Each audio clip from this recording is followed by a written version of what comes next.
La historia del rey Salomón nos transporta a la antigua Israel, una tierra rica en tradiciones, marcada por la fe y los desafíos de la época. Su historia se remonta a los tiempos del rey David, su padre, un monarca legendario que unificó las tribus de Israel y estableció la ciudad de Jerusalén como el epicentro del reino. David en su vejez enfrentó disputas internas sobre quién heredaría el trono.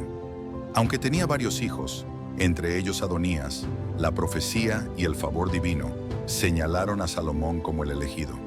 Pero el camino a la corona no fue sencillo. Salomón nació en Jerusalén, hijo de David y Betsabé, una mujer con una historia controversial. Su relación con David había comenzado de manera escandalosa, ya que Betsabé era esposa de Urías, un soldado hitita a quien David envió a la muerte para tomarla como esposa. Sin embargo, Dios castigó a David por sus acciones y su primer hijo con Betsabé murió.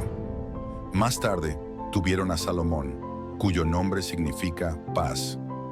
Desde su infancia, Salomón fue educado en la fe de Yahvé, con una formación excepcional en leyes, historia, estrategias políticas y sabiduría ancestral. A pesar de ser joven, su inteligencia y prudencia llamaban la atención de la corte. Cuando David envejeció, su salud se deterioró. Adonías, uno de sus hijos mayores, intentó proclamarse rey en un golpe de estado encubierto, apoyado por influyentes figuras como Joab, el comandante del ejército. Sin embargo, el profeta Natán y Betsabé intervinieron. Natán fue ante David y le recordó su promesa, que Salomón sería el legítimo heredero. Alarmado por la posible usurpación, David ordenó que su hijo menor fuera ungido de inmediato como rey.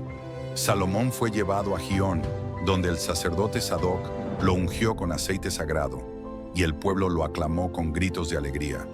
Cuando Adonías escuchó el clamor del pueblo, supo que su intento de usurpar el trono había fracasado. Se refugió en el altar del templo buscando misericordia, y Salomón, en un acto de clemencia, le permitió vivir con la condición de que no conspirara de nuevo. Sin embargo, Adonías más tarde desafió su autoridad y fue ejecutado, consolidando así el poder absoluto de Salomón. Con el reino asegurado, Salomón entendió que necesitaba algo más que fuerza para gobernar. Fue a Gabaón, un importante santuario de la época, donde ofreció sacrificios a Dios y oró con humildad. Durante la noche, tuvo un sueño en el que Yahvé se le apareció y le dijo: «Pídeme lo que quieras y te lo concederé». En lugar de riquezas, poder o una vida larga, Salomón pidió sabiduría para gobernar con justicia. Su respuesta complació a Dios, quien le concedió un corazón sabio y entendido como ningún otro monarca en la historia. Como recompensa adicional, también le otorgó riquezas y honor. No pasó mucho tiempo antes de que su sabiduría fuera puesta a prueba. Un día, dos mujeres llegaron al palacio con un bebé, cada una afirmando ser su madre. Sin testigos ni pruebas, la disputa parecía imposible de resolver. Salomón pidió una espada y ordenó partir al niño en dos, dándole la mitad a cada mujer. Ante esta sentencia, una de ellas rogó que le dieran el bebé a la otra, prefiriendo renunciar a su hijo antes de verlo morir. La otra, en cambio, aceptó la división. Salomón inmediatamente reconoció a la verdadera madre, la mujer que prefirió perderlo antes que verlo morir. Le entregó el bebé y el pueblo quedó asombrado por su capacidad de discernimiento. Su fama de rey sabio se extendió por todo Israel y más allá de sus fronteras. Durante los primeros años de su reinado, Salomón reorganizó el gobierno, estableciendo una administración eficiente y promoviendo el comercio. Su alianza con reinos vecinos, como el de Fenicia a través del rey Hiram, fortaleció la economía y permitió el crecimiento de Israel. Con su fama en aumento, su próxima gran empresa marcaría un antes y un después en la historia de su pueblo: la construcción del majestuoso Templo de Jerusalén. Desde el inicio de su reinado, Salomón tuvo un objetivo claro: construir un templo majestuoso en honor a Yahvé, un sueño que su padre, el rey David, no pudo realizar debido a sus numerosas guerras y conflictos. Ahora, con una era de paz establecida, Salomón estaba listo para llevar a cabo esta ambiciosa obra. El monarca envió emisarios al rey Hiram de Tiro, un aliado de Israel, para solicitar materiales de construcción. Hiram, respetuoso del legado de David y admirador de la sabiduría de Salomón, accedió a proporcionar cedros y cipreses del Líbano, además de expertos canteros y carpinteros. A cambio, Salomón le ofreció grandes cantidades de trigo, aceite y vino. Para llevar a cabo la construcción, Salomón organizó una fuerza laboral sin precedentes: 10.000 trabajadores israelitas en turnos rotativos, 80.000 canteros que tallaban las piedras en las montañas, 70.000 cargadores que transportaban los materiales, 3.600 supervisores encargados de la logística del proyecto. El templo se levantó en el monte Moriah, en el mismo lugar donde, según la tradición, Abraham estuvo a punto de sacrificar a su hijo Isaac. Se emplearon las mejores piedras, madera recubierta en oro y bronce, y un sinfín de detalles artísticos que reflejaban la magnificencia del Dios de Israel. Después de 7 años de trabajo, el templo fue finalmente terminado. Era una estructura imponente con un Sancta Sanctorum, el lugar santísimo, donde se colocó el Arca de la Alianza, que contenía las tablas de la ley entregadas a Moisés. El día de la inauguración fue un evento monumental. Salomón reunió a toda la nación en Jerusalén y ofreció sacrificios en honor a Yahvé. Se dice que la presencia divina descendió en forma de una nube, llenando el templo y confirmando que Dios había aceptado la morada construida para él. En su discurso, Salomón elevó una oración profunda. Pidió a Dios que escuchara las plegarias de su pueblo, que perdonara sus pecados cuando se arrepintieran y que incluso atendiera a los extranjeros que acudieran al templo buscando la verdad. Este evento consolidó a Jerusalén como el centro espiritual y político del reino. Israel alcanzó su máximo esplendor, convirtiéndose en una nación poderosa y respetada en toda la región. Con el favor de Dios, Salomón llevó a Israel a una época de paz y crecimiento sin precedentes. Su estrategia diplomática incluyó matrimonios con princesas extranjeras, lo que fortaleció sus alianzas. Su esposa más famosa fue la hija del faraón de Egipto, con quien selló un tratado que garantizaba estabilidad entre ambos reinos. Bajo su liderazgo, Israel experimentó expansión del comercio, con rutas hacia Arabia, Egipto y Fenicia, desarrollo de la arquitectura. Además del templo, construyó palacios, fortalezas y ciudades estratégicas. Avances en la cultura y la educación. Compiló proverbios, escritos de sabiduría y conocimientos científicos. Salomón se convirtió en una figura legendaria, y su sabiduría atrajo a gobernantes de tierras lejanas que buscaban su consejo. Uno de los episodios más famosos de su reinado fue la visita de la reina de Sabá, una gobernante del sur de Arabia, posiblemente Yemen o Etiopía. Fascinada por los rumores sobre la inteligencia y riqueza de Salomón, decidió viajar con una gran comitiva, cargada de oro, especias y piedras preciosas. Cuando llegó a Jerusalén, la reina puso a prueba la sabiduría del rey con enigmas y preguntas difíciles. Para su asombro, Salomón respondió con claridad y precisión cada una de sus interrogantes.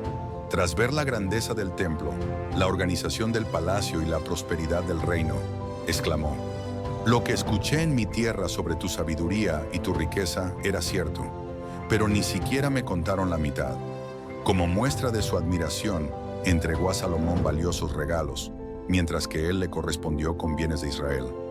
Se cree que su encuentro dejó una huella duradera, y algunas leyendas sugieren que de su relación nació un linaje real en Etiopía. A medida que pasaban los años, Salomón acumuló un nivel de riqueza sin igual. Se dice que su trono estaba hecho de marfil y recubierto de oro puro, con 12 leones dorados a cada lado.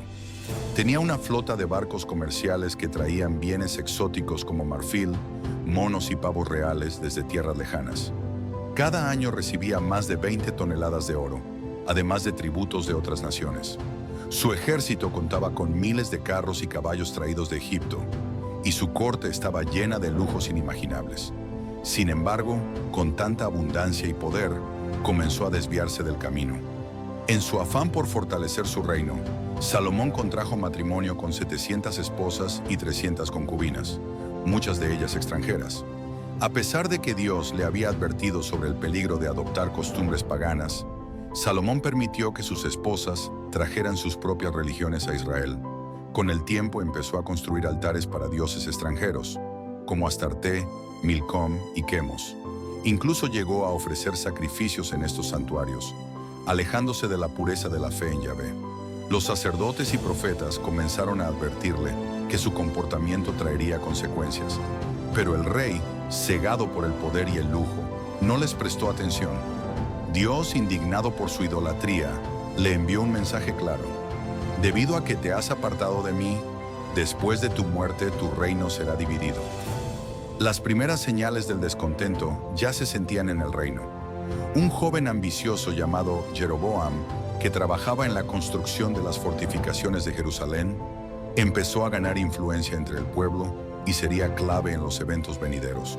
Un día, el profeta Ahías de Silo se encontró con Jeroboam y le entregó un mensaje impactante.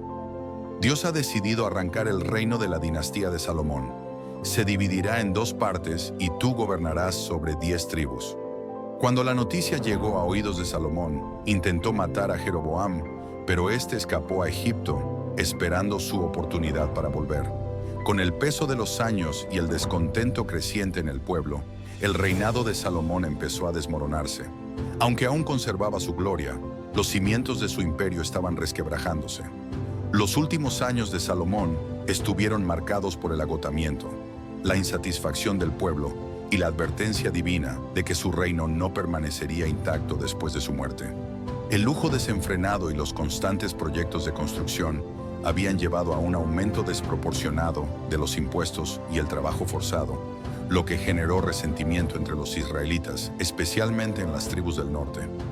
Además, la introducción de cultos paganos en Israel debilitó la unidad religiosa del pueblo. La fe en Yahvé había sido la base de la identidad de la nación, y al tolerar la adoración de dioses extranjeros, Salomón había sembrado la semilla de la discordia. Dios le envió un mensaje final a través del profeta Ahías de Silo. Por haberte apartado de mí, arrancaré el reino de tu descendencia. Pero por amor a David, no lo haré en tu tiempo, sino en los días de tu hijo. Le dejaré solo una tribu para que la dinastía de David no desaparezca. Mientras Salomón aún vivía, el malestar en el reino crecía. Entre los descontentos destacaba Jeroboam, un joven líder de la tribu de Efraín, quien había demostrado gran habilidad como supervisor de las obras públicas del rey. Cuando Ahías de Silo le profetizó que gobernaría sobre 10 tribus de Israel, Jeroboam comenzó a reunir apoyo entre los descontentos. Cuando Salomón supo de sus intenciones, intentó matarlo, pero Jeroboam huyó a Egipto bajo la protección del faraón Sisac, esperando el momento oportuno para regresar. Mientras tanto, Salomón veía cómo su reino, que en su apogeo había sido símbolo de paz y sabiduría, ahora estaba al borde del colapso. El que alguna vez fue el rey más sabio y poderoso del mundo, ahora estaba atrapado en un torbellino de consecuencias por sus propios errores. En sus últimos años, su salud se debilitó y su espíritu se tornó melancólico. Se dice que, en su vejez, Salomón reflexionó sobre sus errores y comprendió la vanidad de sus excesos. Estas reflexiones quedaron plasmadas en uno de los escritos más enigmáticos de la Biblia, Eclesiastés, donde expresó: «Vanidad de vanidades, todo es vanidad. ¿Qué provecho tiene el hombre de todo su trabajo con que se afana debajo del sol?» Aquí Salomón reconoció que la riqueza, la fama y el placer no traen verdadera satisfacción, sino que la vida es pasajera y solo el temor de Dios da sentido a la existencia. Finalmente, después de 40 años de reinado, Salomón murió en Jerusalén. Su hijo Roboam fue designado como su sucesor, pero su inexperiencia y arrogancia precipitarían la tragedia que Dios había anunciado. Después de la muerte de Salomón, Roboam asumió el trono. Sin embargo, pronto enfrentó una grave crisis. Las tribus del norte, cansadas de los altos impuestos y del trabajo forzado, enviaron una delegación liderada por Jeroboam, quien había regresado de Egipto. Le pidieron a Roboam que aliviara la carga impuesta por su padre. Los ancianos del reino aconsejaron a Roboam que aceptara la petición y gobernara con justicia. Pero los jóvenes nobles, amigos del nuevo rey, le dijeron que debía mostrar su autoridad con mano dura. Roboam decidió ignorar el consejo de los sabios y respondió con arrogancia: «Si mi padre los castigó con látigos, yo los castigaré con escorpiones». Esta respuesta provocó la furia de las tribus del norte, que inmediatamente se rebelaron y proclamaron a Jeroboam como su rey. Así nació el reino del norte, Israel, con su capital en Siquem, mientras que Roboam quedó con el reino del sur, Judá, gobernando solo sobre Jerusalén y la tribu de Benjamín. Israel, que bajo Salomón había sido una nación unida y poderosa, ahora estaba dividido. Esta separación marcaría el inicio de una era de conflictos y decadencia. La historia de Salomón nos enseña que incluso la mayor sabiduría puede perderse si el corazón se aparta de Dios. Fue un rey que alcanzó la grandeza, pero también sufrió las consecuencias de sus propias decisiones. Si te gustó la historia del rey Salomón, dale like y suscríbete para más historias bíblicas.